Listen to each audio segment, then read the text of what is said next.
coming back to our class again. আমরা এখন chapter 5 থেকে শুরু করব তোমাদের সংক্ষিপ্তভাবে কিছু তথ্য দেওয়ার। তো আমি শুরু করলাম অধ্যায় 5, পঞ্চম অধ্যায়।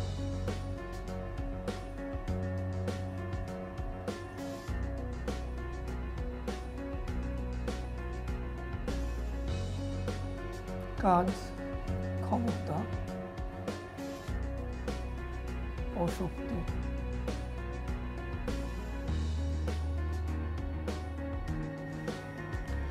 তোমরা জানো এই অধ্যায়টি তথ্যগত দিক দিয়ে ছোট। এই 10টি অধ্যায়ের মধ্যে পঞ্চম অধ্যায়টি অপেক্ষাকৃত ছোট অধ্যায়, কিন্তু আবার অন্য দিক দিয়ে দেখলে এই অধ্যায়ে গাণিতিক সমস্যা সব থেকে বেশি। তো লক্ষ্য করো এই অধ্যায়ে কোন কোন জায়গা থেকে তোমাদের পরীক্ষায় ক্রিয়েটিভ কোশ্চেন আসতে পারে। আমরা চিহ্নিত করতে পারি 2টা জায়গা পঞ্চম অধ্যায় থেকে। একটা হলো তোমার কাজ এবং গতিশক্তি, তারপর কাজ, শক্তি, উপপাদ্য, এই 3টি বিষয়। কাজ একটা অংশ, গতিশক্তি, বিভব শক্তি ও কাজ, শক্তি, উপপাদ্য। কাজ, শক্তি, উপপাদ্য,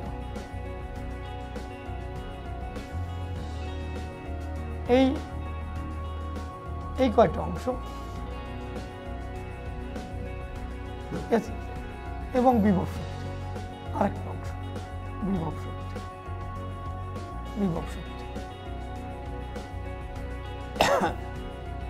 এই কয়টা অংশ মিলে এখান থেকে একটা ক্রিয়েটিভ কোশ্চেন। এরপর শক্তির নিত্যতা সূত্র, শক্তির নিত্যতা সূত্র থেকে।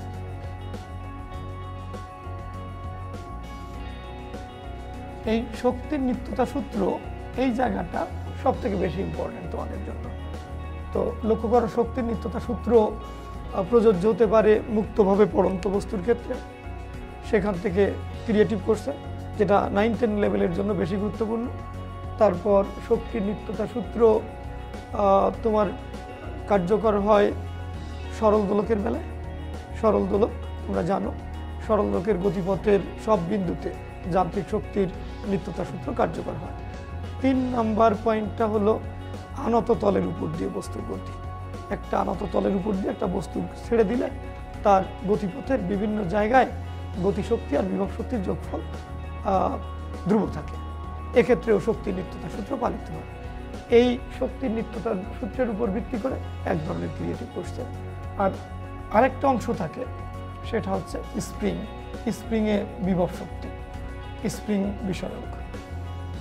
তো এই 3 জায়গায় তোমরা একটু লক্ষ্য করো ভালো করে।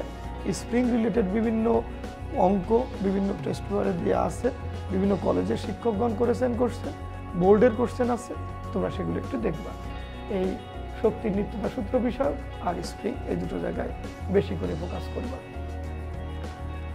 আর আরেকটা জায়গা বলে দেওয়া যায় সমৃদ্ধভাবে, যেমন ওই যে পুকুর থেকে পানি নিষ্কাশন পাম্পের সাহায্যে, সেখানে ইঞ্জিনের মোট ক্ষমতা, ইঞ্জিনের কার্যকর ক্ষমতা, একটা পাম্প লাগিয়ে কুয়া থেকে পানি উত্তোলন, 2টা পাম্প দিয়ে কুয়া থেকে পানি নিষ্কাশন, এই সমস্ত জায়গায় ওই সেন্টার অফ গ্র্যাভিটি বা সেই ভারকেন্দ্রের সরণ থেকে বিভিন্ন অঙ্ক আসতে পারে, সেগুলো একটু দেখো। এখানকার বিষয়গুলো ছিল এরকম। তো ডিটেইল কোনো বিষয়ে ঢুকতে গেলে আমাদের 1 ঘন্টা খুব দ্রুত চলে যাবে, ওই জন্য 1 ঘন্টার জন্য তোমাদের সামনে আবার এসেছি। তো ওই স্বল্প সময়ে পয়েন্টগুলো তোমার সুবিধার জন্য আমি জায়গাগুলো বলে দিলাম, যে গতিশক্তি, কাজ, শক্তি, উপপাদ্য, বিভব শক্তি, এদের নিয়ে ওই ইঞ্জিন দক্ষতা এবং তার দক্ষতা, তারপর সেই ওই স্পেশালি যদি যেতে চাও তাহলে বিভিন্ন ট্যাঙ্ক থেকে পানি তোলা, তারপরে তোমার কুয়া থেকে পানি তোলা, সেই ক্ষেত্রে ইঞ্জিনের দক্ষতা কত হবে বা কত সময় লাগবে, 1/3 খালি করতে কত সময় লাগবে, 2/3 খালি করতে কত, ইত্যাদি বিষয়ক অঙ্ক। আর শক্তির নিত্যতা সূত্র তো তিনটি তোমাদের ক্ষেত্র আছে, একটা মুক্তভাবে পড়ন্ত বস্তু, 2 নম্বর পয়েন্টটি হলো সরল দোলক, আর 3 নম্বর পয়েন্টটি হলো আনত তলে বস্তুর গতি। এই তিনটার থেকে আর স্প্রিং বিষয়ক, স্প্রিংয়ের বিভব শক্তি, যেমন স্প্রিংয়ের বিভব শক্তিকে কাজে লাগিয়ে বন্দুকের স্প্রিংগুলো তৈরি করা হয়, বন্দুকের গুলি ছোড়া হয়, তো ইত্যাদি বিভিন্ন রকমের প্রশ্ন এখান থেকে আসতে পারে। টেস্ট পেপার দেখে নিও, তাহলে তোমার এখান থেকে উত্তর করতে অত জটিল কিছু হবে না, আশা করি পারবা। তো ষষ্ঠ অধ্যায় আসি। ষষ্ঠ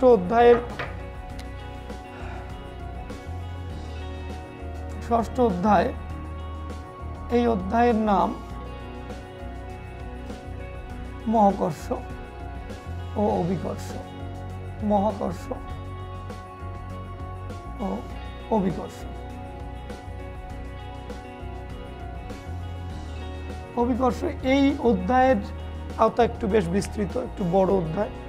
তো এখানে তোমার যে কটা জায়গার থেকে তোমার ক্রিয়েটিভ কোশ্চেন হতে পারে সে বিষয়ে একটু সংক্ষিপ্ত ধারণা দিচ্ছি, লক্ষ্য করো। প্রথম 1 নাম্বার হলো অভিকর্ষীয় ত্বরণের উপর ভিত্তি করে অভিকর্ষীয় ত্বরণের পরিবর্তন। অভিকর্ষজ ত্বরণ আর অভিকর্ষীয় ত্বরণ,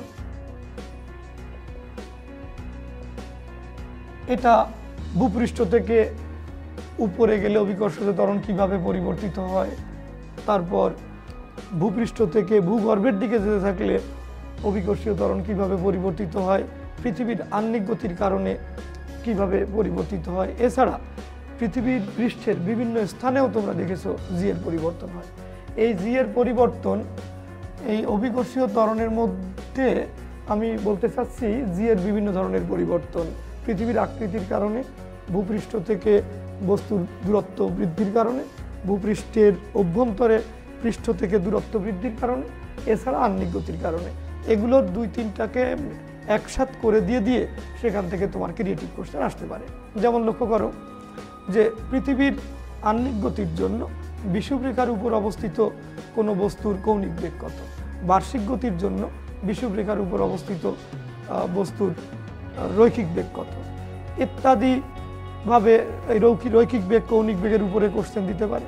তাছাড়া কোন শর্তে তোমার একটা ওজন, একটা বস্তু বিষুবরেখার উপর থাকলে সেটা ওজনহীন মনে হবে বা সেটা ওজনহীনতা উপলব্ধি করবে, অথবা সেটা ভূপৃষ্ঠ থেকে ছিটকে চলে যাবে, এই একটা কাল্পনিক ধারণা, যদিও এটা সম্ভব, বাস্তবে সম্ভব না।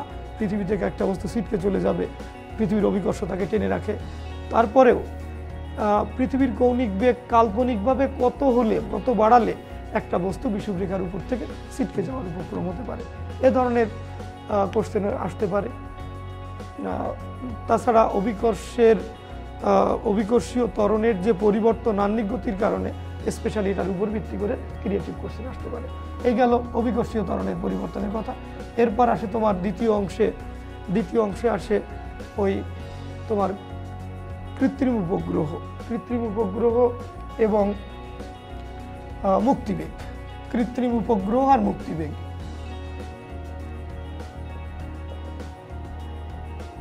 ও মুক্তিবেগ, এগুলোর উপর ভিত্তি করে তোমরা দেখবা টেস্ট পেপারে বিভিন্ন কোশ্চেন আছে, এগুলো দেখবা। এটার উপর ভিত্তি করে, এই টপিকের উপরে ভিত্তি করেও দেখা যায় ক্রিয়েটিভ কোশ্চেন আসে পরীক্ষায়।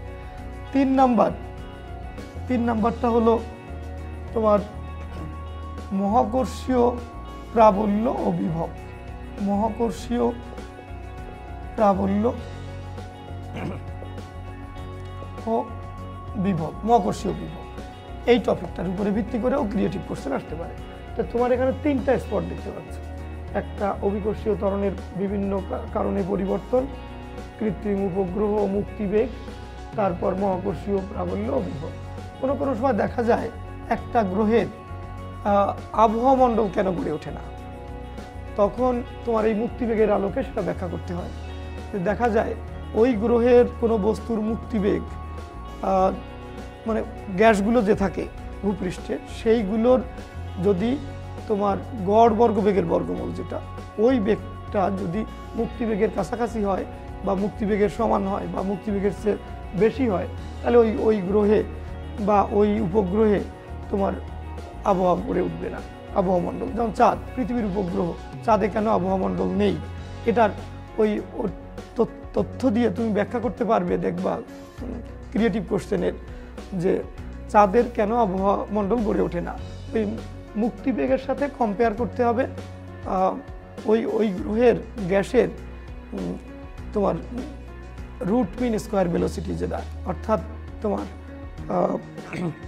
গড় বর্গবেগের বর্গমূল, গড় বর্গবেগের বর্গমূলের সাথে তুলনা করে তুমি উত্তর দিতে পারবে। এই 3 ধরনের এখানে প্রশ্ন হওয়ার সম্ভাবনা রয়েছে, তোমরা ভালো করে এগুলো পড়বা। বিভিন্ন ধরনের কোশ্চেন এখান থেকে হতে পারে। তো এরপরে আসে আমাদের 7ম অধ্যায়।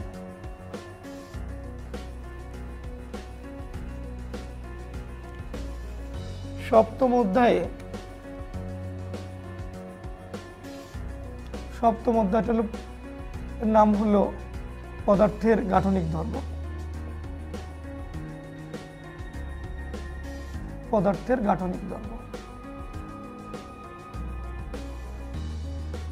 এই পদার্থের গাঠনিক ধর্মের 3টা মূল অংশ। একটা অংশ হলো স্থিতিস্থাপকতা। স্থিতিস্থাপকতা, এই স্থিতিস্থাপকতা এখানে তোমার আলোচ্য বিষয়গুলোর মধ্যে ইয়াংয়ের গুণাঙ্ক, আয়তন গুণাঙ্ক, দৃঢ়তা গুণাঙ্ক আর পয়সনের অনুপাত, এই বিষয়গুলো মিলে যে কোনো একটা জায়গা থেকে ইয়াংয়ের গুণাঙ্কের উপর ভিত্তি করে ক্রিয়েটিভ কোশ্চেন আসতে পারে, পয়সনের অনুপাতের উপর ভিত্তি করে তোমার ক্রিয়েটিভ কোশ্চেন আসতে পারে। আর আরেকটা আছে, এই গুণাঙ্কগুলো ছাড়াও স্থিতিস্থাপক বিভব শক্তি বলে আরেকটা টার্ম আছে। ওই স্থিতিস্থাপক বিভব শক্তি একক আয়তনে ওই কোনো তারের একক আয়তনে সঞ্চিত স্থিতিস্থাপক বিভব শক্তি, এটার উপর ভিত্তি করে কোশ্চেন আসতে পারে। তাহলে তুমি দেখলে স্থিতিস্থাপকতার যে গুণাঙ্কগুলো, ইয়াংয়ের গুণাঙ্ক, তারপর আয়তন গুণাঙ্ক, দৃঢ়তা গুণাঙ্ক, তারপর তোমার আছে পয়সনের অনুপাত, এই 3 গুণাঙ্ক, এদের উপরে ভিত্তি করে কোশ্চেন। আরেকটা আছে ইয়াংয়ের গুণাঙ্ক নির্ণয়ের পর ওখান থেকে স্থিতিস্থাপক বিভব শক্তি, এই স্থিতিস্থাপক বিভব শক্তির উপর ভিত্তি করেও তোমার কোশ্চেন আসতে পারে। তো এখান থেকে দেখলে স্থিতিস্থাপকতার উপর ভিত্তি করে 2-3 রকমের কোশ্চেন তোমার পরীক্ষায় দিতে পারে। তো এরপরে এর আরেকটা 2 নাম্বার পয়েন্ট হলো সান্দ্রতা। সান্দ্রতার মধ্যে তোমার ইম্পর্টেন্ট পয়েন্ট হলো, সবথেকে গুরুত্বপূর্ণ জায়গাটা হলো প্রান্তিক বেগ বা অন্তবেগ। এই প্রান্তিক বেগের একটা সমীকরণ আছে, তোমরা জানো। প্রান্তিক বেগের এখানকার 3টে সমীকরণ। একটা হলো তোমার স্টোকসের সূত্র 6 পাই ইটা ভি আর, আর একটা হলো সান্দ্রতাঙ্কের সমীকরণ F equal to eta A d v by d x, আর একটা সমীকরণ হলো প্রান্তিক বেগের।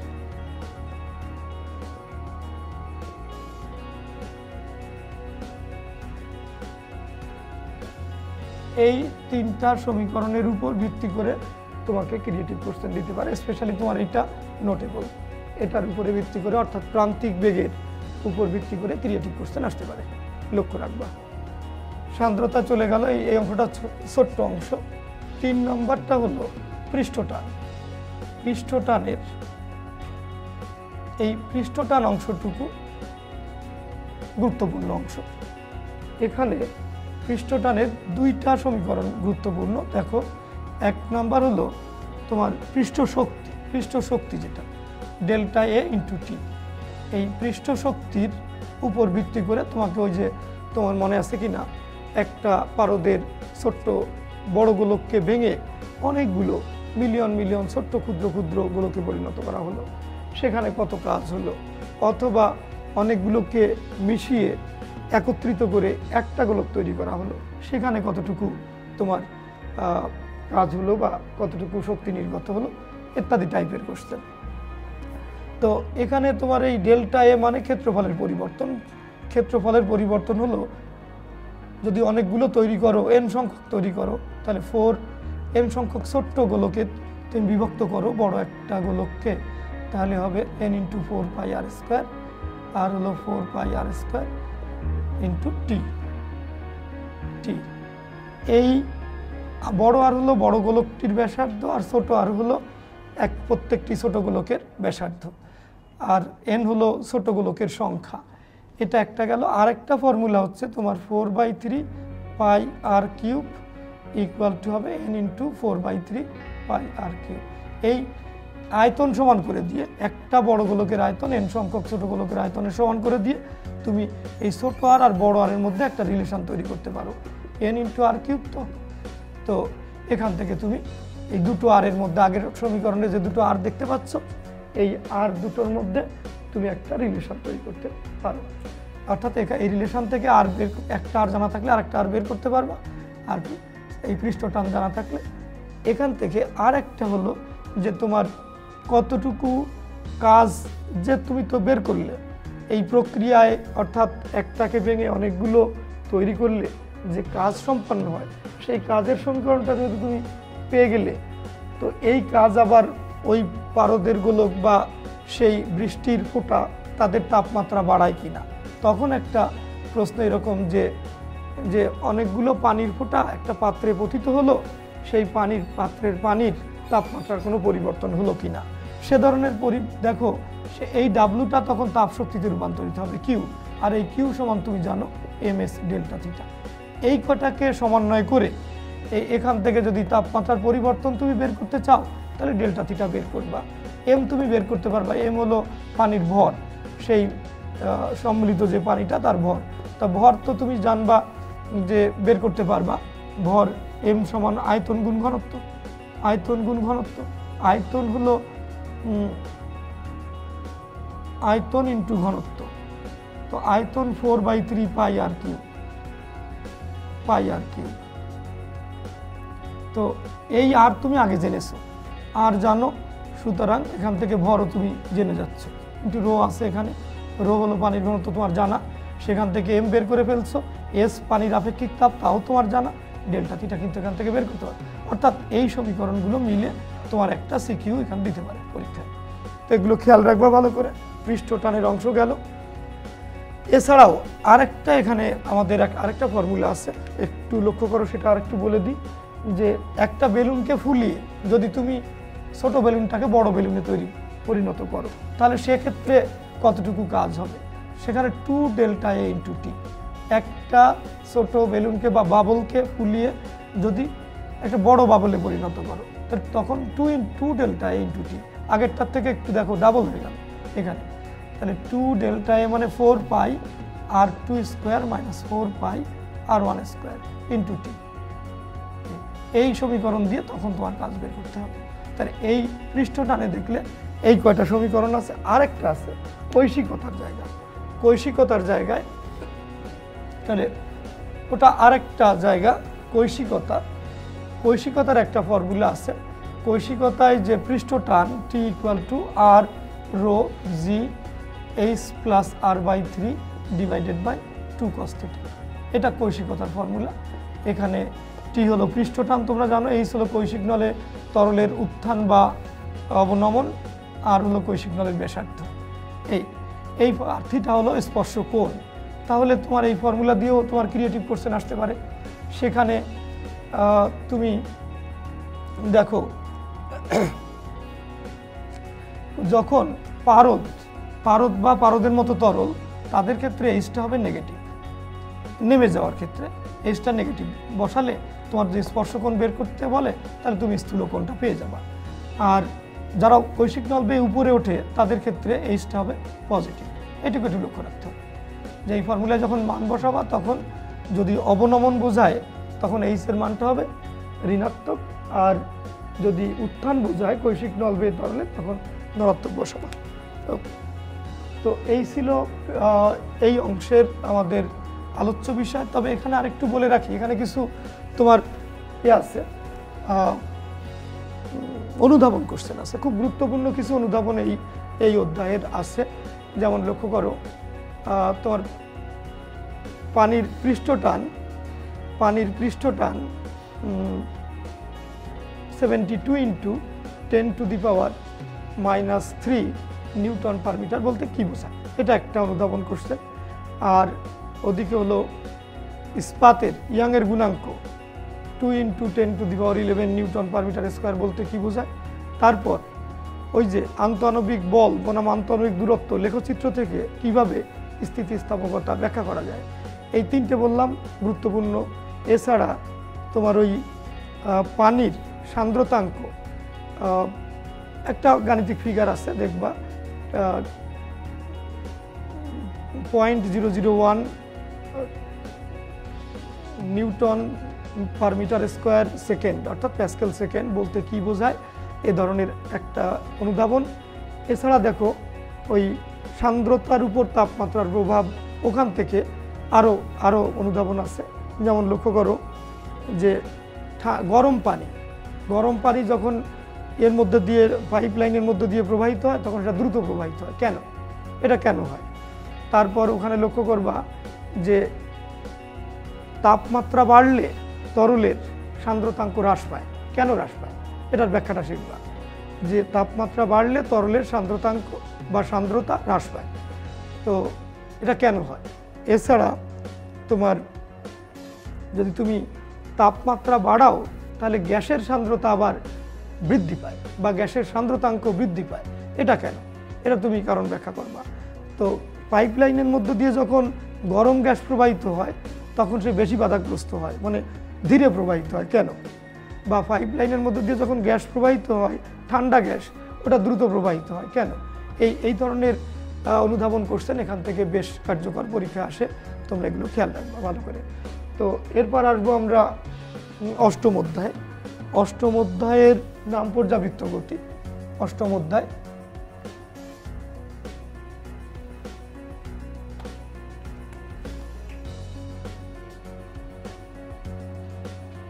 অধ্যায় পর্যাবৃত্ত গতি।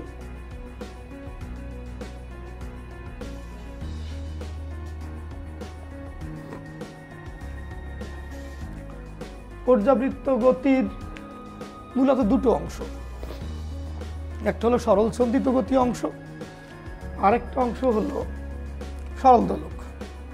এটা একটু কম্পারেটিভলি ছোট চ্যাপ্টার, কিন্তু তথ্য অনেক বেশি। তো সরল সন্ধিত গতি একটা অংশ, এখান থেকে ক্রিয়েটিভ কোশ্চেন আসতে পারে। আরেকটা অংশ হলো সরল দোলক। এই দুটি অংশ এখানে মেইন। তো পর্যাবৃত্ত গতি দুই ধরনের তোমরা জানো, একটা হলো কালিক পর্যাবৃত্ত আর একটা স্থানিক পর্যাবৃত্ত। কালিক পর্যাবৃত্ত, স্থানিক পর্যাবৃত্ত একটু শিখে নেবা। আর এই সরল সন্ধিত গতি এর দুই ধরনের সমীকরণ, একটা হলো তোমার ডিফারেনশিয়াল ইকুয়েশন বা তোমার ব্যবকলনীয় সমীকরণ, d²x by dt² plus ω² x = 0। এই টাইপের একটা সমীকরণ দিয়ে তোমাকে বলতে পারে তুলনা করে তুমি ওমেগা এর মান বের করো, অনুধাবন কোশ্চেন হিসাবে ওমেগা কত বের করো। এটা একটা। আরেকটা হলো একে সমাধান করলে আমরা পাই x = a sin ω t + delta. এটা ব্যবকলনীয় সমীকরণ, আর তাকে তুমি যদি সমাধান করো তাহলে এটা সরল সন্ধিত গতিসম্পন্ন কণার সরণের সমীকরণ। এই সরণের সমীকরণকে যদি তুমি ডিফারেন্সিয়েট করো তাহলে সেখান থেকে পাবা কণার বেগ, যে কণাটি সরল সন্ধিত গতিতে দোলায়মান আছে তার তুমি সরণ তো পেয়ে গেলে, সরণ থেকে বেগ বের করতে পারবা এখানে ডিফারেন্সিয়েট করে। তারপর আবার তাকে যদি অন্তরীকরণ বা ব্যবকলন করো তাহলে সেখান থেকে পাবা ত্বরণ। এরকম সরল সন্ধিত গতির সরণ, বেগ, ত্বরণ ইত্যাদি নির্ণয়ের উপর ভিত্তি করে ক্রিয়েটিভ কোশ্চেন আসতে পারে। তো এটা গেল একটা জায়গা, গেল। এখান থেকে কণার বেগ, কণার ত্বরণ, কণার পর্যায়কাল, কণার কম্পাঙ্ক, কণার বিস্তার ইত্যাদি নিয়ে তোমার এখান থেকে। তারপর দশা, এটা দশা কোণ বা এই অংশটুকুকে বলা হয় দশা। এই দশার উপর ভিত্তি করে দশা বের করে দাও, এত টাইমে t = 5 সেকেন্ডের পরে দশা কত। এই ইকুয়েশন দিয়ে এর থেকে বিভিন্ন তথ্য চেয়ে তোমাকে ক্রিয়েটিভ কোশ্চেন দিতে পারে। গেল একটা। এটা গেল সরল দোলকের বিষয়, সরল সন্ধিত গতির বিষয়। এখন আসি আমরা সরল দোলকের বিষয়। সরল সন্ধিত গতিটা বাদ দিয়ে সরল দোলকের সরল দোলকের তোমার টি ইকুয়াল টু তুমি জানো দোলনকাল 2π√L/g, এই L ইকুয়াল টু আবার L+r, সুতার দৈর্ঘ্য আর ববের ব্যাসার্ধের যোগফল, এগুলো তোমার জানা আছে। তো এই সরল দোলকের উপর ভিত্তি করে কিভাবে ক্রিয়েটিভ কোশ্চেন আসতে পারে, এই জায়গাটায় বিভিন্ন রকমের ক্রিয়েটিভ কোশ্চেন হতে পারে। যেমন একটা সরল দোলককে পৃথিবীর উপর অবস্থিত সবচেয়ে বড় উঁচু পর্বত এভারেস্টের শৃঙ্গে নেওয়া হলো, তার চূড়ায় নেওয়া হলো, তখন তার দোলনকাল কত হবে বা কিভাবে পরিবর্তিত হবে। তারপর সরল দোলকের সাহায্যে দোলক ঘড়ি তৈরি করা যায়। এই দোলক ঘড়ি মানে সেকেন্ড দোলক। তো সেকেন্ড দোলক কাকে বলে, ওই সেকেন্ড দোলকটি যদি তোমার 1% দৈর্ঘ্য বাড়িয়ে দেওয়া হয় তাহলে দিনে কত সেকেন্ড দ্রুত চলবে, ধীরে ধীরে চলবে, এ বিষয়গুলোর উপর ভিত্তি করে। তারপরে সরল দোলকের সাহায্যে পাহাড়ের উচ্চতা কিভাবে নির্ণয় করবা, এগুলো এখান থেকে আসতে পারে। যেমন ধরো শীতকালে অনুধাবন একটা কোশ্চেন, অনুধাবনের উপর ভিত্তি করে আবার ক্রিয়েটিভ আসতে পারে। দেখো শীতকালে দোলক ঘড়ি ধীরে চলে কেন,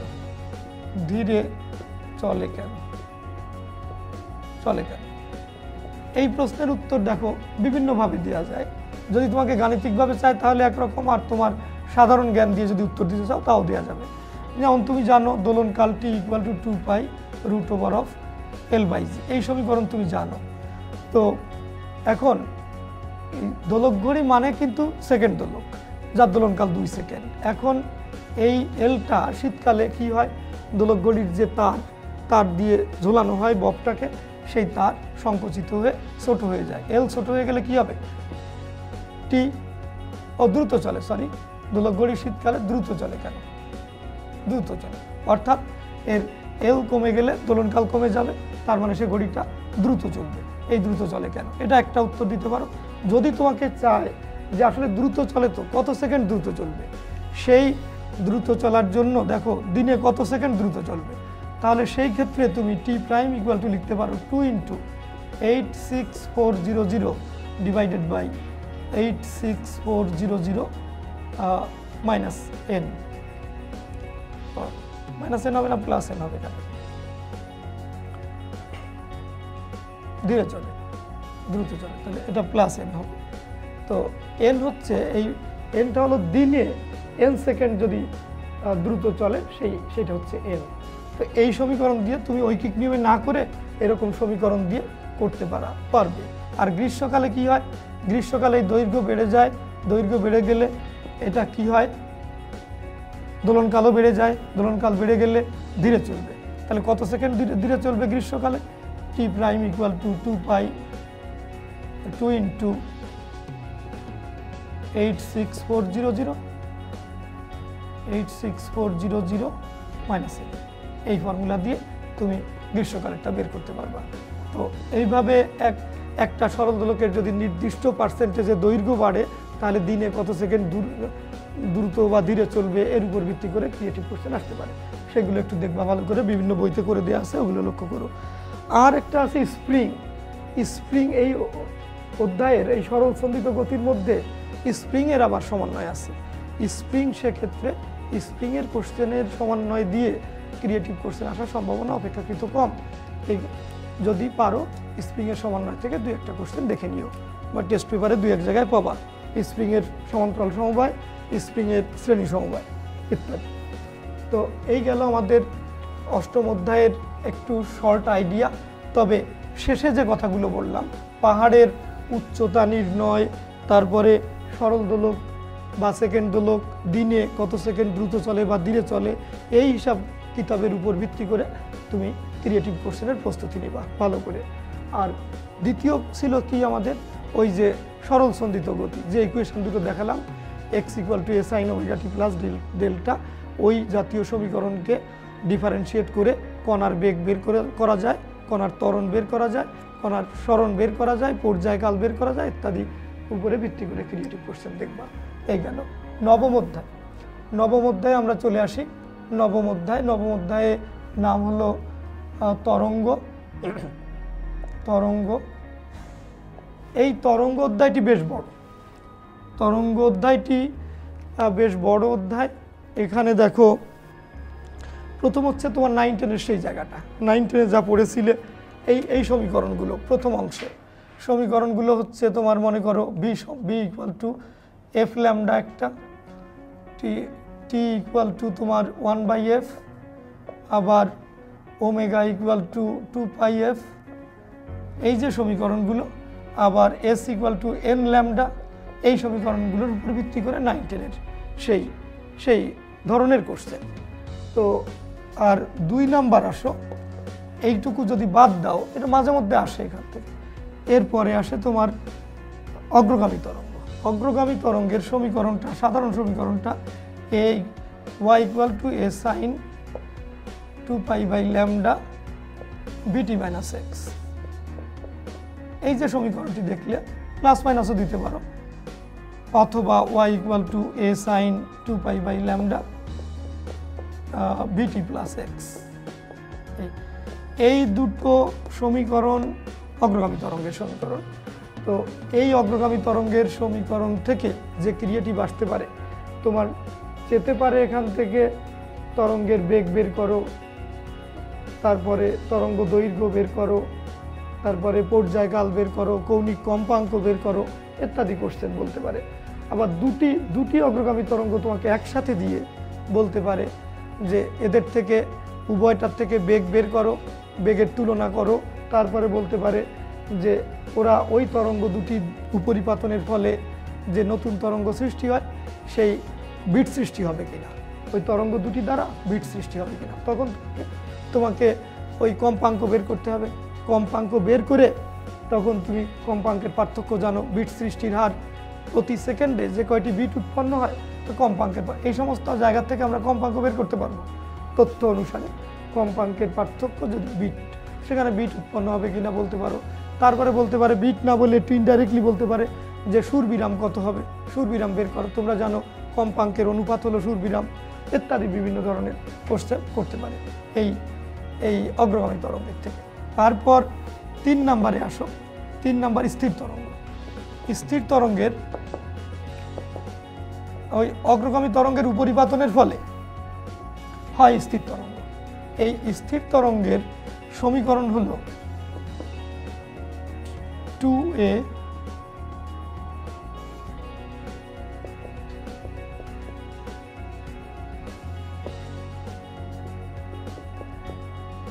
ইন্টু vt। এটা স্থির তরঙ্গের একটা সমীকরণ। এই স্থির তরঙ্গের সমীকরণটি তোমাকে দিয়ে বলতে পারে যে এই স্থির তরঙ্গটি যে দুটি অগ্রগামী তরঙ্গ দ্বারা গঠিত তাদের সমীকরণ বের কর। তার মানে তোমাকে বলেছে y1 আর y2 বের করে দিতে। এই y1 কত, y2 কত। দেখো এরকম একটা স্থির তরঙ্গের সমীকরণ তোমাকে দিয়ে তোমার উদ্দীপক হিসাবে তোমাকে বলতে পারে যে তুমি এদের এই তরঙ্গটি যে দুটি অগ্রগামী তরঙ্গের সমন্বয়ে গঠিত তাদের সমীকরণ বের করো। এটা একটা কোশ্চেন। আর আরেকটা কোশ্চেন হলো এই তরঙ্গটি, এই স্থির তরঙ্গটি যে দুটি অগ্রগামী তরঙ্গের সমন্বয়ে গঠিত তাদের বেগ কি একই হবে কিনা।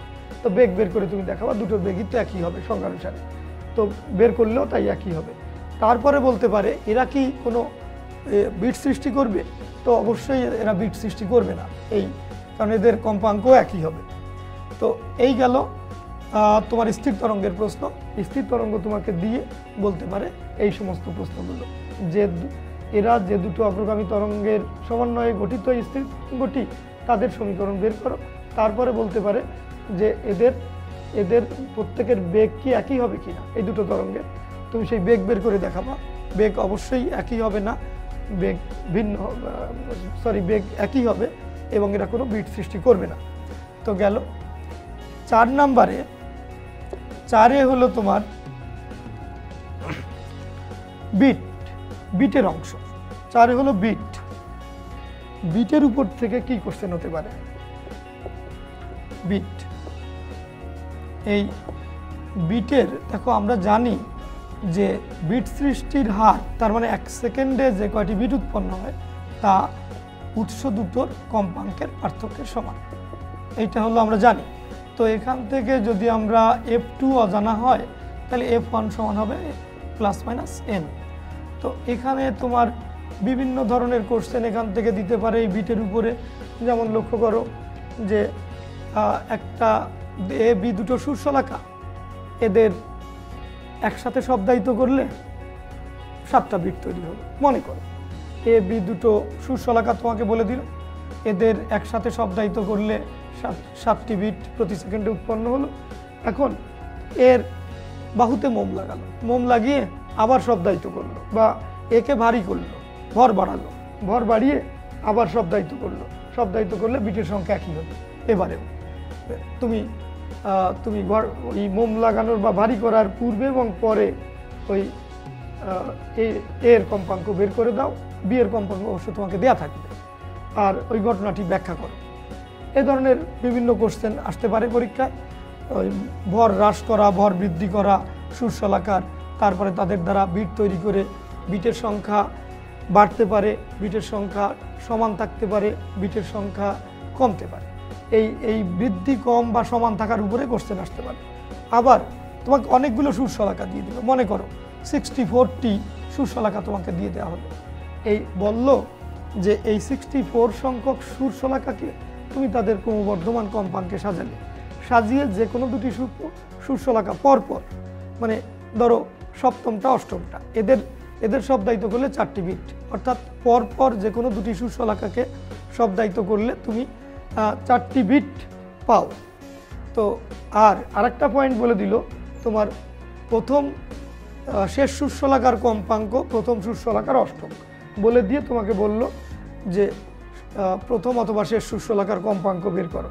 অর্থাৎ এরকম বহু সংখ্যক সুরশলাকাকে দিয়ে তোমার অঙ্ক দিতে পারে। সেক্ষেত্রে তুমি খেয়াল করবা, এরকম অনেকগুলো সুরশলাকাকে দিয়ে যদি অঙ্ক দেয় তাহলে ওই অঙ্ক সমান্তর প্রগমনের মাধ্যমে অঙ্কগুলো করতে হয়। দেখবা বিভিন্ন বইতে উদাহরণে করে দেওয়া আছে, লক্ষ্য করবা। তো এ ধরনের একটা প্রস্তুতি নিতে পারো বিট থেকে। বিটের পরে আসে আমাদের তীব্রতার উপর। তীব্রতা আমি এগুলো একটু মুছে দিলাম। তীব্রতা আরেকটা অংশ, এখানে আমাদের মনে হয় 4 নম্বর অংশটা চলে গেল। 4 নম্বর, এটা বড় চ্যাপ্টার বলেছি তোমাদের, 4 নম্বর অংশটা চলে গেল। 5 নম্বর অংশ, 5 নম্বর অংশটা হলো ওই তীব্রতা আর তীব্রতা লেভেল। তীব্রতা ও তীব্রতা লেভেল, তীব্রতা লেভেল, এটার উপর ভিত্তি করে প্রশ্ন। লেভেল, তো এখানে দেখো দুটো ফর্মুলা আছে তোমার। একটা হলো তীব্রতা লেভেল বিটা সমান শব্দোচ্চতার পার্থক্য। এটা হলো যে কোনো শব্দের শব্দোচ্চতা, প্রমাণ তীব্রতার শব্দের শব্দোচ্চতা। প্রমাণ তীব্রতা তোমাদের সবার জানা আছে, 10⁻⁻12 ওয়াট পার মিটার স্কয়ার, এটা প্রমাণ তীব্রতা। এখান থেকে আমাদের শ্রবণ শুরু হয়, এই জন্য এটা থ্রেশহোল্ড অডিবিলিটিও বলা হয়, থ্রেশহোল্ড অডিবিলিটি। তো এই বিটা সমান আবার তুমি যদি তীব্রতা দিয়ে লেখো তাহলে লেখা যায় log I/I0 two the base 10। এটা বেল এককে, এটা বেল এককে। আবার তীব্রতা লেভেলকে তুমি ডেসিবেল এককেও প্রকাশ করতে পারো, I/I0 টু দ্য বেস 10, এটা ডেসিবেল এককে। তো এখান থেকে তোমার ক্রিয়েটিভ কোশ্চেন কেমন হতে পারে, একটা এক্সাম্পল দেই। মনে করো তোমার ঘরে একটা টেলিভিশন সেট বাজে, সেই টেলিভিশন সেটের তীব্রতা লেভেল 85 ডেসিবেল, 78 ডেসিবেল, মনে করো 78 ডেসিবেল। আর একটা ভ্যাকুয়াম ক্লিনার চলে, ভ্যাকুয়াম ক্লিনারটার তীব্রতা লেভেল 85 ডেসিবেল। এই দুটো মেশিন বা দুটো ইনস্ট্রুমেন্ট তোমার ঘরে চলে, তো এদের তীব্রতা লেভেল দেওয়া আছে। এদের প্রথমটা বললো যে টেলিভিশন সেটের 1 নম্বর কোশ্চেনে বললো এই টেলিভিশন সেটের তীব্রতা কত হবে, অর্থাৎ I1টা তুমি বের করে দাও, তীব্রতা লেভেল দেওয়া আছে। আর 2 নম্বর কোশ্চেনে বললো যে এদের সম্মিলিত তীব্রতা লেভেল তোমার শ্রবণ ইন্দ্রিয়ে মানে অসুবিধা সৃষ্টি করবে নাকি, বা ওটাকে ইরিটেশন সৃষ্টি করবে কিনা, সেই ওটাকে কি বলা হয়, বিরক্তির সৃষ্টি করবে কিনা। তো তখন তুমি কি উত্তর দিবে যে এদের সম্মিলিত তীব্রতা লেভেল। তখন ওখান থেকে তোমার I2 বের করতে হবে, দ্বিতীয় কোশ্চেনের উত্তরে I2 ওর তীব্রতা বের করতে হবে, তারপর টোটাল তীব্রতা সম্মিলিত তীব্রতা বের করতে হবে I1 প্লাস I2 দিয়ে, সম্মিলিত তীব্রতা লেভেল বের করে তার তীব্রতা বের করে সম্মিলিত তীব্রতা level beta equal to 10 log I by I nought to the base 10। এই I বের করবা, বের করে এটা হলো সম্মিলিত তীব্রতা, এটা হলো সম্মিলিত তীব্রতা লেভেল, বের করে তুমি দেখবা এটা কত হয়। যদি 120 এক্সিড করে তখন 20 এত ডেসিবেলকে এক্সিড করে তোমার এই সম্মিলিত তীব্রতা লেভেল যদি 120 ডেসিবেলের উপরে চলে যায় তখন তোমার অবশ্যই শ্রবণ ইন্দ্রিয়ে যন্ত্রণা সৃষ্টি হবে। তাহলে 120 ডেসিবেল 120 ডেসিবেল পর্যন্ত তোমার শ্রবণে অসুবিধা সৃষ্টি করবে না। তো কম্পেয়ার করে তুমি বলে দেবা যে শ্রবণে যন্ত্রণা সৃষ্টি করছে কিনা। এ ধরনের এক ধরনের অঙ্ক। এটা গেল তীব্রতা লেভেলের উপর। খুবই ইম্পর্টেন্ট বিষয়, এটা খেয়াল রাখবা সবাই। আর 6 নাম্বারটা হলো আরেকটা পয়েন্ট এখানে বাকি আছে, লক্ষ্য করো। সেটা হলো তোমার 6 একমুখ খোলা নল বা একমুখ বন্ধ নল, একমুখ বন্ধ নল ও দুই মুখ খোলা নল, দুই মুখ খোলা নল, খোলা নলে বা স্তম্ভের কম্পন বা স্তম্ভের কম্পন। এখান থেকে আরেক ধরনের ক্রিয়েটিভ কোশ্চেন আসতে পারে। সে লক্ষ্য করো সে কি ধরনের ক্রিয়েটিভ কোশ্চেন এখানে আসতে পারে। মনে করো দুটো নল তোমাকে দেওয়া হয়েছে, একটা একমুখ খোলা নল, দুটোই একমুখ বন্ধ নল, দুটোই একমুখ বন্ধ নল, একটা মনে করো শুরুতে দুটো একমুখ বন্ধ। এটার দৈর্ঘ্য 50 সেন্টিমিটার, L1 50 সেন্টিমিটার, আর এটার দৈর্ঘ্য 51 সেন্টিমিটার। মনে করো 51 L2 ইকুয়াল টু 50 সেন্টিমিটার। এই দুটো একমুখ বন্ধ নল তোমাকে দেয়া হলো, দৈর্ঘ্য দেয়া আছে। এখন একটা সুরশলাকাকে আঘাত করে এই মুখে ধরা হলো, ধরা হলে তুমি এদের থেকে নির্গত শব্দ প্রতি সেকেন্ডে 3টি বিট তৈরি করলো। n সমান তোমার 3টা বিট তৈরি হলো, 3 হার্টজ, 3টা বিট তৈরি হলো। তোমাকে কোশ্চেন করা হলো যে শব্দের বেগ নির্ণয় করো। শব্দের বেগ 1 নাম্বার কোশ্চেনটা হলো শব্দের বেগ ভি কত। তো তুমি তখন কি করবা, বেগ বের করবা কি করে? তুমি মূল সুরের কম্পাঙ্ককে খেয়াল করো। মূল সুরের কম্পাঙ্ক প্রথম নলের ক্ষেত্রে F1 সমান V/4 L1, দ্বিতীয়টার ক্ষেত্রে F2 সমান V/4 L2। এই দুটো থেকে দেখো L1 ছোট, L2 বড়। L2 যদি বড় হয় তাহলে F2 ছোট হবে, অ্যাকচুয়ালি F1 বড় হবে, তাহলে F1 is greater than F2 হবে। তাহলে তুমি F1 মাইনাস F2 সমান লিখতে পারো ওই 3। এখান থেকে F1 এর মান এটা বসায় দেবা, F2 এর মান এটা বসায় দিয়ে তুমি এখান থেকে ক্যালকুলেশন করে শব্দের বেগ, কারণ L1 L2 জানা আছে, তাহলে তোমার শব্দের বেগ বেরিয়ে আসবে। দ্বিতীয় কোশ্চেনটা কি করতে পারে? দ্বিতীয় কোশ্চেনটা, এই নল দুটো যদি দুই মুখ খোলা হতো তাহলে কি তুমি শব্দের বেগের ওই একই মান পেতে কিনা? দুই মুখ খোলা যদি নল হতো, যদি এই নল দুটি দুই মুখ খোলা, দৈর্ঘ্য অপরিবর্তিত থাকলো, দুই মুখ খোলা হতো, তো এখানে শব্দের বেগের যে মানটা তুমি পাবা, এইখান থেকে এখানে যে শব্দের বেগের মানটা পাবা, সেই মানটা দুই মুখ খুলে দিলেও কি একই আসবে? তা সেটা পরীক্ষা করো। সেটা তো দুই মুখ খোলা নলে তুমি মূল সুরের কম্পাঙ্ক তখন লিখবা। দুই মুখ খোলা নলে এই 2 নম্বর প্রশ্নের উত্তরে তুমি F1 সমান V/2L1 লিখবা, আর F2 সমান লিখবা V/2L1 2L2। এইভাবে লিখে ঠিক এই পদ্ধতিতে তুমি ভি বের করবে।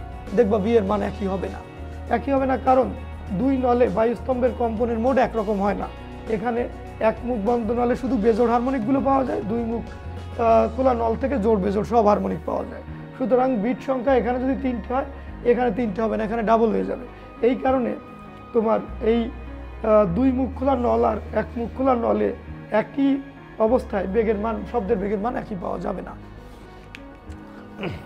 যদিও হওয়া উচিত ছিল, কিন্তু আমাদের ওই বায়ুস্তম্ভের কম্পনের প্যাটার্ন সেম হয় না বলে আমরা এই একই বেগ পাচ্ছি না দুইটার জন্য। এরকম ধরনের কোশ্চেন তোমার আসতে পারে। আবার এই একমুখ খোলা নল একটা দিতে পারে, আবার দুই মুখ খোলা নল একটা দিতে পারে। এখান থেকে দিয়ে তোমার থিওরির উপর ভিত্তি করে এই যেটা দুই মুখ খোলা নল আর এটা হলো এক মুখ খোলা নল, তো এই এক মুখ খোলা নল দুই মুখ খোলা নল দুটো একসাথে দিয়ে তোমাকে ক্রিয়েটিভ কোশ্চেন দিতে পারে।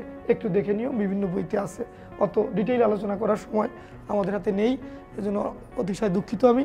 তারপরেও তোমরা যদি দেখো এই যে আইডিয়াগুলো দিয়ে গেলাম, এগুলো দিয়ে টেস্ট পেপার দেখো, বিভিন্ন কলেজের শিক্ষকরা কোশ্চেন করেছেন, তারপর বোর্ডের কোশ্চেন আছে, ওগুলো একটু দেখবা, দেখলে এখান থেকে পুরো আইডিয়াটা পেয়ে যাবা। এই মোটামুটি ছিল আমাদের নবম অধ্যায়ের ওই গাইডলাইনটা তোমাদের প্রতি। এই গাইডলাইন ফলো করলে তোমাদের উপকারে লাগতে পারে আমি আশা করি। আর এর দশম অধ্যায়, দশম অধ্যায়টা দশম অধ্যায়ে আমাদের আছে, দশম অধ্যায়ের নাম হলো আদর্শ গ্যাস, আদর্শ গ্যাস ও গ্যাসের গতিতত্ত্ব, গ্যাসের গতিতত্ত্ব।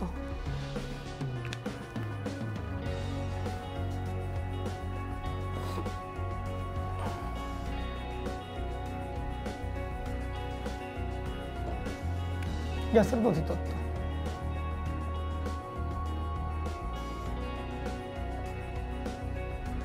এই অধ্যায়টি মোটা অত বেশি বড় না, মাঝারি একটা অধ্যায়।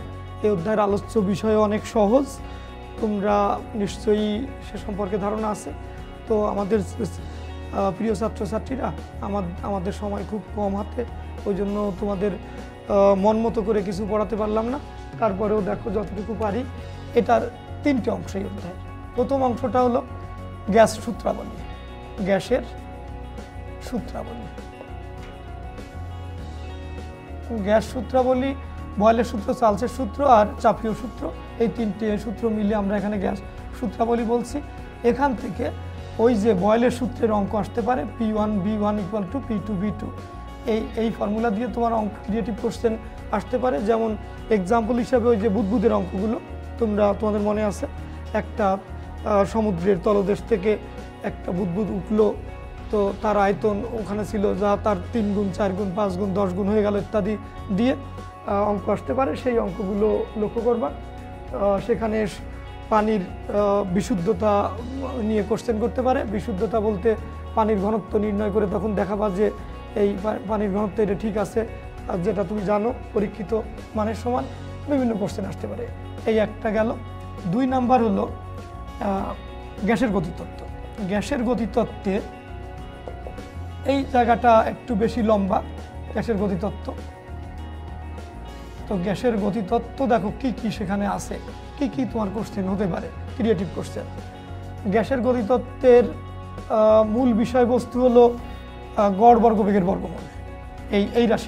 এই রাশিটা বিভিন্নভাবে তুমি প্রকাশ করতে পারো। সি হলো গড় বর্গবেগের বর্গমূল। গড় বর্গবেগের বর্গমূল প্রথম তোমার √3p/ρ, এটা একটা। তারপরে সি সমান তোমার আরেকটা আছে √3RT/m।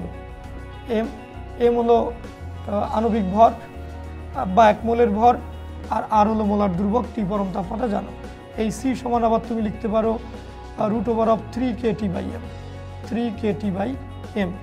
এম হচ্ছে একটা অণুর ভর, তো আর কে বলছেন ধ্রুবক তোমরা জানো।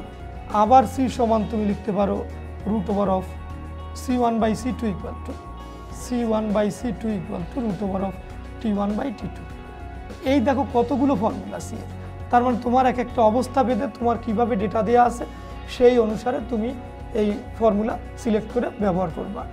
গ্যাসের গতিতত্ত্বে গড় বর্গবেগের বর্গমূল রিলেটেড তোমার ক্রিয়েটিভ কোশ্চেন আসতে পারে। যেমন তোমাকে দুটো পাত্র দেওয়া হলো গ্যাসের, একটা নাইট্রোজেন গ্যাস, একটা হাইড্রোজেন গ্যাস দিয়ে দেওয়া হলো। অন্যান্য তথ্য দিয়ে তোমাকে বলা হলো দুটোর মধ্যে তোমার বের করো, তুমি ওই গড় বর্গবেগের বর্গমূলের অনুপাতটা বের করে দাও। তারপরে তোমার আসছে গতিশক্তি।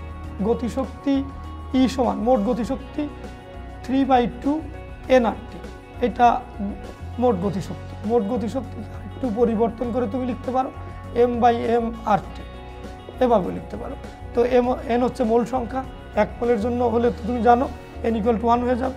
আরেকটা আছে গড় গতিশক্তি, গড় গতিশক্তি 3/2 kT, কে বলছেন ধ্রুবক। গড় গতিশক্তি, মোট গতিশক্তি, এটার উপর ভিত্তি করে কোশ্চেন আসতে পারে। এই দুটো অংশ গেল। আরেকটা অংশ আছে, আরেকটা অংশ তোমার হলো এই যে শক্তির সমবিভাজন নীতি এবং স্বাধীনতার মাত্রা। শক্তির সমবিভাজন নীতি এবং স্বাধীনতার মাত্রা। শক্তির সমবিভাজন নীতি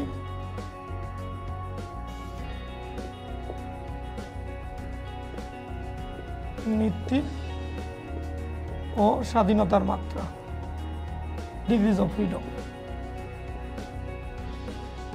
বা স্বাতন্ত্র সংখ্যাও বলা হয়, স্বাধীনতার মাত্রা। তো এখান থেকে কি রকম ভাবে কোশ্চেন আসতে পারে, যেমন ধরো তোমাকে দেয়া হলো 2 গ্রাম হিলিয়াম গ্যাস, বলা হলো 2 গ্রাম হিলিয়াম গ্যাস তোমার একটা পাত্রে আছে, ওর স্বাধীনতার মাত্রা কত, এটা বের করে দাও। আরেকটা কোশ্চেন কেমন করতে পারে, ওই গ্যাসের তাপমাত্রা মনে করো 30 ডিগ্রি থেকে তোমাকে 90 ডিগ্রি পর্যন্ত বৃদ্ধি করা হলো, উন্নীত করা হলো, তাহলে কত তাপ শক্তির প্রয়োজন হয়। এই ধরনের বিভিন্ন কোশ্চেন এখান থেকে দিতে হবে। তবে এটা সম্ভাবনা খুব কম, উপর থেকেই তোমার এখান থেকে কোশ্চেন আসলে ওই দুটোর মধ্যে দিয়ে থাকার সম্ভাবনা বেশি। এটার মধ্যে দিয়ে কম, এই সমবিভাজন নীতির উপর দিয়ে কোশ্চেন আসা, ক্রিয়েটিভ কোশ্চেন আসার সম্ভাবনা এখান থেকে কম, এই জায়গার থেকে বেশি। এই গেল দুটো অংশ। আরেকটা হলো আর্দ্রতা মিতি বলে এখানে একটা অংশ আছে, আর্দ্রতা মিতি। আর্দ্রতা মিতিতে দেখো 3 নাম্বার পার্ট, এই অংশের 3 নাম্বার পার্টটি হলো আর্দ্রতা মিতি।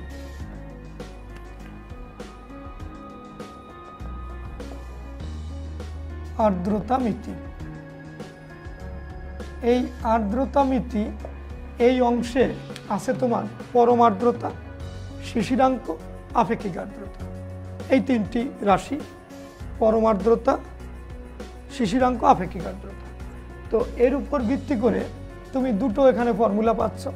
একটা হলো ওই শিশিরাঙ্ক নির্ণয়ের ফর্মুলা, থিটা, শিশিরাঙ্ক যদি থিটা হয় তাহলে সিক্ত শুষ্ক বাল্ব থার্মোমিটারের শুষ্ক বাল্ব থার্মোমিটার তাপমাত্রা, জি গ্লেসিয়ারের উৎপাদক, θ1 - θ2, এইটা দিয়ে তুমি নির্ণয় করতে পারবা শিশিরাঙ্ক।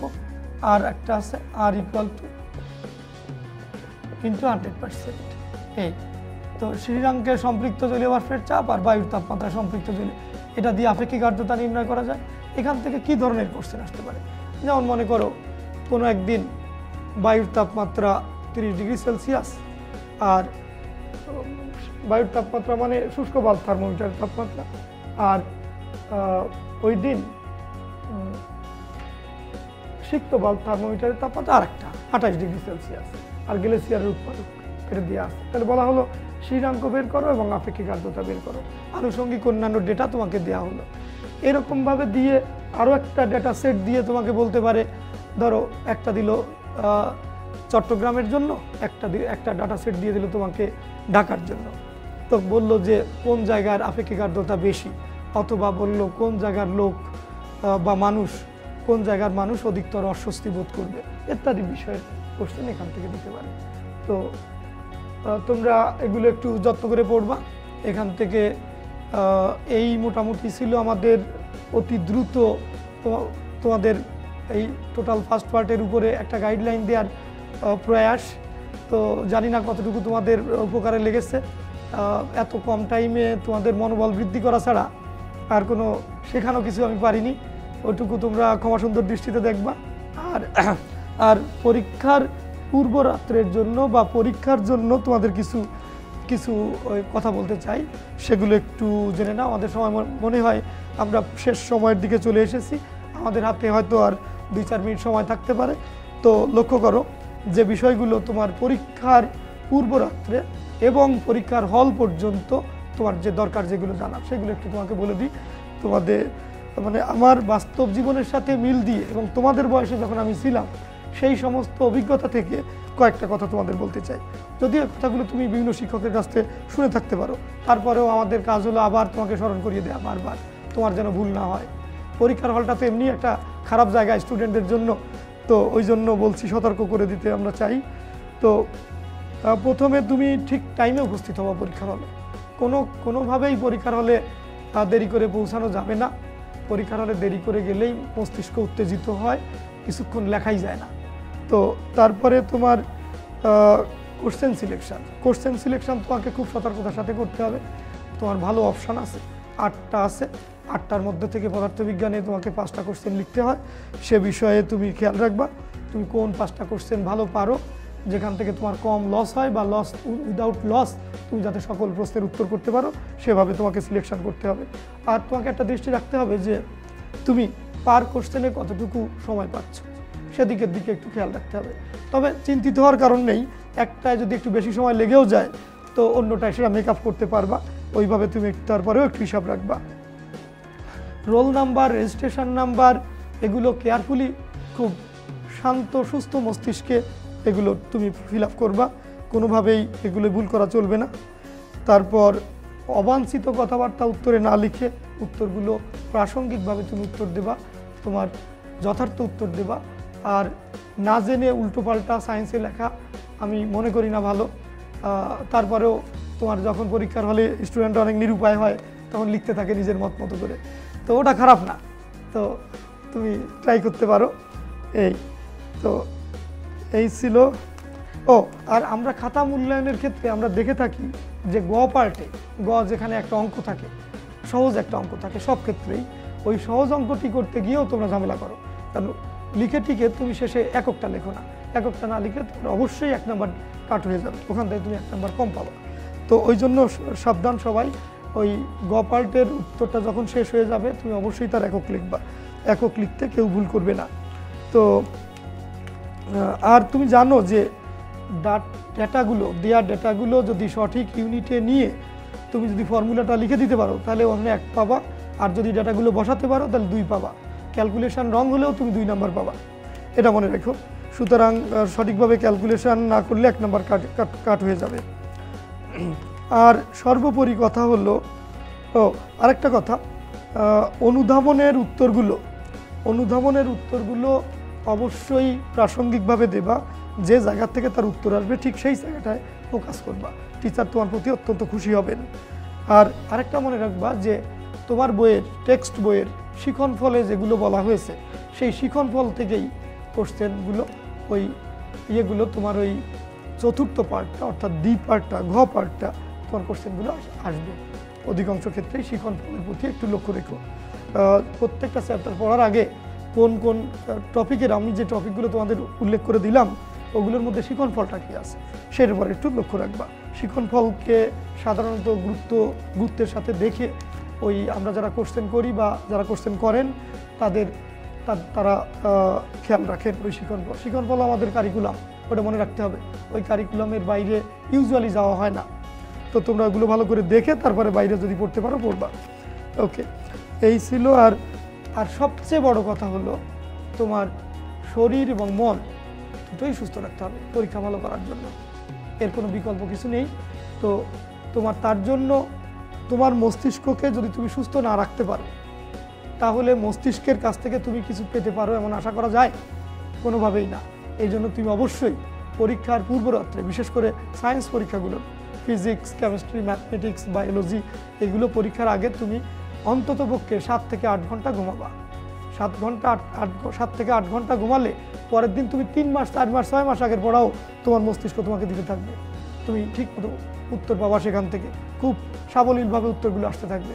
কিন্তু মস্তিষ্ক যদি উত্তপ্ত করো আগের দিন রাত্রে না ঘুমিয়ে, তাহলে তোমার হয়তো ওই আগের দিন রাতে যা পড়লে তাও বিক্ষিপ্তভাবে তোমাকে পরীক্ষার হলে তোমার খুব খারাপ অবস্থা সৃষ্টি হতে পারে। ওই জন্য আমি প্রার্থনা করি যে তোমাদের সব পরীক্ষা ভালো হোক এবং তোমরা সুস্থ মনে, সুস্থ শরীরে পরীক্ষা দাও। পরীক্ষার যদি কোনো কারণে কোনো পরীক্ষার হলে মস্তিষ্কের উত্তপ্ত অবস্থা সৃষ্টি হয়, সাথে সাথে তুমি তোমার হেড ডাউন করে মস্তিষ্ককে কুল করে নেবা, তারপরে লেখা শুরু করবা। কখনো উত্তপ্ত মস্তিষ্ক রেখে পরীক্ষার খাতায় লেখা শুরু করবে না, তাহলে দেখবা যেটাই লিখতে যাচ্ছে ওটা ভুল হচ্ছে। এই জন্য তুমি যদি কখনো কারো এরকম হয় যে যেতে দেরি হয়ে গেল, তখন তুমি হেড ডাউন করে সেই সৃষ্টিকর্তাকে, আল্লাহকে ঈশ্বরকে স্মরণ করে একবার চোখ বন্ধ করে কিছুক্ষণ কুল ডাউন করে থাকবা, তারপর তুমি লেখা শুরু করো, দেখবা সব ঠিক মতো হচ্ছে।